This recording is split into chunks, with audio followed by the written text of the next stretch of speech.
Hello ladies and gentlemen, and welcome back to another episode of Rain Day Gaming. My name is Rain Day, and today it's all about Sha'Lin. That's right, happy weekend. Hopefully you all are enjoying your Saturday and waking up to see the brand new champion that's been released in Paladins. That means release, so you can go out and play him right now. I definitely suggest it. He's a blast to play. I'm having a lot of fun with him. And first, let me show you the loadout I'm using. This is basically based around Grounded 4 and Windwall 4. These are two really good cards. Somebody says they kiss me. Wow, that's very cute. These are two really good cards that allow Sha'Lin to, I think, kind of maximize what he is really good at right now. And that's his DPS when he's planted. We'll talk about his skills, we'll talk about his abilities, and basically walk you through how I play him, how I think he is kind of best played. This is kind of just a run through. That's his planted right there. That's the F, drops back. He's a stealth type of draw your bow, do more damage as you draw, do less damage if you want to fire quickly type of champion. And he's very desert themed. He's called the Desert Wind. His ultimate called Heat Haze allows him to go stealth and create all these cool illusions. So really cool. And I really am excited to kind of talk about him. So he's jumped in, I think, as a very interesting champion. A lot of people are kind of, do I play him well? Like, is he good or is he bad, right? It's really how you play him, I think. It's honestly GG syndrome, right? It's like get good syndrome. I think once you just get good with this champion, he's gonna be really great, but a lot of people, they don't know how to maximize him yet. I'm in kind of a pickle here. I'm trying to get out, but it looks like the brine won't let me out of the cage this time. That doesn't even make any sense, but you guys understand what I'm trying to say. I died. That was not what I wanted to do, so I'll go planted. We try and contest. I understand this team. This is the big thing with the team I'm understanding right now. They've got a Fernando. They've got a Ying. We're gonna have to deal with that. I need to get down to the point. We don't have insane point presence with our squad, but we do have some definite, point pressure. We've got Sky. We've got Bomb King. So the ults there, plus my Wrecker ability. Obviously, you can see Sha'Lin hits for 1,100 or 1,000 when he's fully drawn. As I'm chasing down the Androxus here, the Ying clone's doing a lot of work. Here's the Cassie, a nice roll. I'm going in. I got planted, though. I missed so many shots trying to get her. Now I just need to stay alive. My withdrawal is almost up. And here's the Androxus. And I cannot believe it. The double kill. Oh, my goodness gracious. It gets better. It's got to get better from here. Trust me. You get all three. The chances of that are very low, and we lose the first objective. So already it's the comeback kid here. But Sha'Lin, he looks confident. He looks ready. So like I said, he's a draw your bow type of champion, which means positioning is very important for him. He's not going to be able to get up in your face and kind of like have fights happen on him and be as successful as when he knows what's happening. Planted is your kind of like ability to turn the fight around. And look at this headshot. X-Hunter, stop it. What in the world was this? The jump snipe here and jump snipe again. I mean, that's pretty impressive, I gotta say. That was some good stuff. I'm gonna have to get all of these people back in this game, so don't worry. Sha'Lin definitely has the capabilities to do that. Let's talk about what he brings to the table. He loves to pick his fights. Again, positioning is very key. But then also, you definitely want to know when to use his kind of trump card, that Impaler Arrow. I love setting people up with that. It's going to go ahead and stun them into walls. He gets stunned there as well. I go into planted to get some extra damage. That DPS is great for targets. I go ahead and finish off the Ying, getting my first kill on the board. And here's the ult, the Heat Haze. I'm looking for the Cassie. That's 2 hits. The Buck is around. She's going down soon. The Buck goes down. The Cassie goes down. The double kill is there. And now it's a killing spree. I use my withdraw to kind of neath backflip because obviously it takes you backwards. You have to turn around and use F if you want to move forwards a little quicker. And it's just like neath backflip and smite. And now we've got a minute or so while we try and settle this defense. But overall, what you saw me use are his F, that's his movement skill. Makes him go stealth. The Q is a crazy turnaround, and that's what my cards in my deck are all about. And then obviously the Impaler Arrow. We haven't seen too much of that, but that is what I love so much about Sha'Lin. It's like on her, guys. It's like on her in Smite. If you don't play Smite, one of my favorite games, obviously a big part of the channel. There's the Buck. I use the knockback onto him. We finish him off, and there's Planted to try and get a kill. I kill the Ying, so no healing on their team. Here's the Androxus up in the air, but I finish him off with a double kill. There's the Cassie. She gets stunned with the Impaler Arrow. The triple kill comes out. I'm hunting for the big Spaniard, but I can't find him. But I feel content taking that home with me. There he is now. He wants to get away, but Inch has already got his number. So there it is.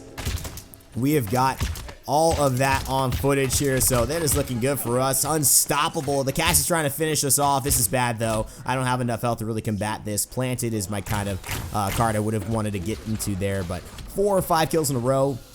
We are looking to stall this into overtime. We got a second. They just got to hold. Yes, so the defense is successful. So that's really key. If you have a defense be successful after they push it, it's really great because it starts you off at an even place. If you get down 2-0, it's really difficult to go in and win that game because you not only have to win the next point, you got to convert. Otherwise, they're 3-1 and they can win the game the next round. And here it is. I'm noticing the Sky with aggression. It's like, honestly, is this a real thing? This feels like a meme. Somebody's memeing my video right now. Sky with aggression. It's just so funny.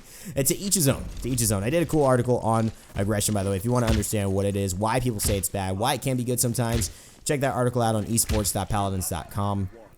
It's called Aggression. Is it actually bad? So you can check that out. You can check out the podcast we did as well going for there. So Sha'Lin, the Impaler arrow is like one of my favorite things. Very good CC, very good displacement. Usually good just for... Jaguar Falls is a great map because there's so many little tight corridors. People are very close to walls. I use my F to get back. I'm looking for the buck, anticipating where he's going to go. He gets kind of stunned out. I want to get one more shot on him. No, the random and awkward jump is there, and I already realized I'm wasting so much time taking him down. And when you see I'm moving with my arrow drawn, and that will actually make my movement speed decrease by 30%. So moving drawn is a bad kind of habit that I end up doing a lot because I'm wanting to hit somebody with that full shot. There it is. He gets the kill. Here's the Fernando trying to hide away. The double kill is there. Here's the buck. He gets stunned into the wall. That's the Impaler arrow's power. That's exactly what I mentioned to you guys. And that's what makes this champ so fun. Just stalling people, stopping them, saying, no, sir. That is not what's up. And we get point control, 78% on our side. And all of a sudden, things are looking good. We corrected the issues. We took care of the Fernando, withdrawing over here. And as I go to chase the Androxus, it's all good. I get killed, but I feel okay because our team is doing what we need to do. We don't have any tanks, right? So we're going to die quite a bit. But hopefully, if we kill them and we win these point fights, we are going to, get the better of that, right? We're going to get the better of those deaths and end up winning the game. Here's the Cassie. Here's all of them. They don't see me. This is a perfect time to go into plant it if I ever feel that I need it, and I do. I get the Ying there. The Cassie, she goes down as well. Looking for the buck. The triple kill again. Another triple kill. Sha'Lin showing up, and here is the Androxus. The knockback is there. Use the withdraw to escape that. As you notice, I used it right as the reversal was popping to avoid his damage and kind of go incognito. He didn't know where I was. Nico Lefts gets taken down and gives me 30 credits before he goes to the grave, and here's planted. Too little, too late. And now it's time to check out my next item. So, as far as items, what do you build with Sha'Lin? Obviously, he's got the stun. Obviously, he's got the ult. Well, I haven't really explained the ult, and I do want to do that. But for items, I want to talk to you. Usually, Nimble's a really good card for him because movement speed actually works well for him. Because when you want to kind of walk around drawn a lot, you want to peek around the corners with your weapon drawn to do that most maximum damage. You don't want to try and draw during the fight because that takes a long time. So if you have that movement speed, look at this, taking down the Fernando. He's got no choice. He immortals right now. Wow, he just wanted to get his life back, and Ying ultimate combo with that is really smart because that actually heals him up, but not for long. He goes down. Here's my ult, and it's a perfect time to talk about Androxus. He doesn't know where I am. I shoot once. Oh my god. The triple. This guy does not take his hand off the right click, and it is working for him. Every single one is pinpoint. That's supposed to have less accuracy than his left mouse button. Somehow that has the most accuracy in the game. It's better than my arrows, apparently. But no, good job on the Androxus. That was a bad ult by me because I just kind of stayed obvious. But what would happen is as I was stealth, if I shot, I would spawn another illusion. And then I would keep spawning different illusions. There's the Cassie. You cannot outbox this. Even though she's mitigated me by Haven, I'm doing 640 damage instead of what I think is 700. Here's the Androxus. Missed the Impaler arrow. I'm looking to go one-on-one on him. He's using his reversal, and now I got to shoot him with one chance left to spare. Me and Buck, though, we're going to team up and get the job done on to lead us a game. And that puts us in a great position. So right now I have Haven. Right now I have Wrecker. These cards are great. We really need them right now to burn down the Fernando shields. I get the stun on the Buck. I need the damage mitigation to stay alive here, because if I can, we can push this into the base. The killing spree is there. I've got 1 kill. Here's Androxus in the air. Perfect time to go planted, and I take him down even after the slight adjustment. The Ying is the only one left after the Androxus accursed arm is wasted, and we get the successful push to make it 3-1. That was huge. For us to be able to now be in a commanding lead, even though we don't have a tank. So we have a little bit of slip-up room. Now, I take the 10% lifesteal and the 10% movement speed for a couple reasons. Like I said, drawing slows you down. So Nimble is going to help you to kind of offset that. It won't offset that completely. Even if you guy level 3 Nimble, you'll still move a little slower while drawn because of the system, but it does help you to, you know, really have a better feel and to move around the map safer and to really get more of the positioning right, so you can hit those long range arrows.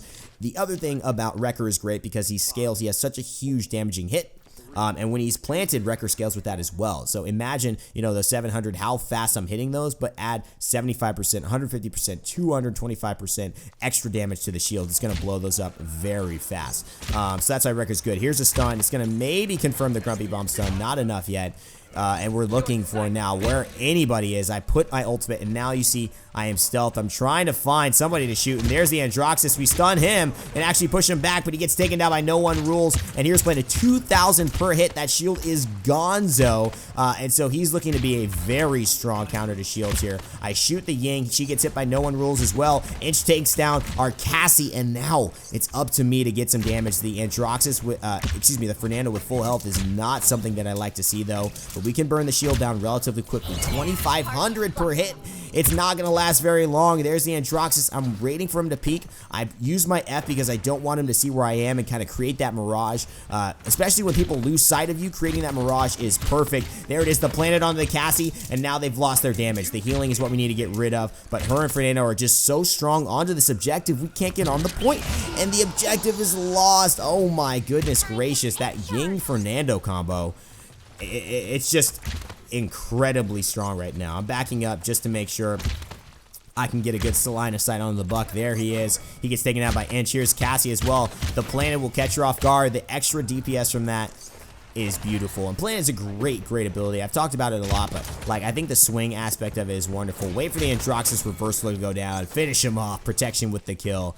And so far, 2 minutes have gone, a few seconds have gone by after they've captured, and no one has been able to make anything work. So like I was saying, shout out to everybody I played with tonight, by the way, because a lot of you were like, yo, Rain Day, what's up? Hey, that's the guy with the sweet, sexy voice, right? There's the 1 kill on the Buck and the double kill going in on the Cassie as well. Planet is so good. This ability is the shiz-niz. And so now I'm just feeling myself here, and they have no way to get on this point. The Fernando's trying, but don't let my Planet get back up. Gotta withdraw now and get around the corner. Hopefully I can. Planet's up. I gotta turn around and try and fight the Buck, but he gets the better end of that trade and sends me back to base.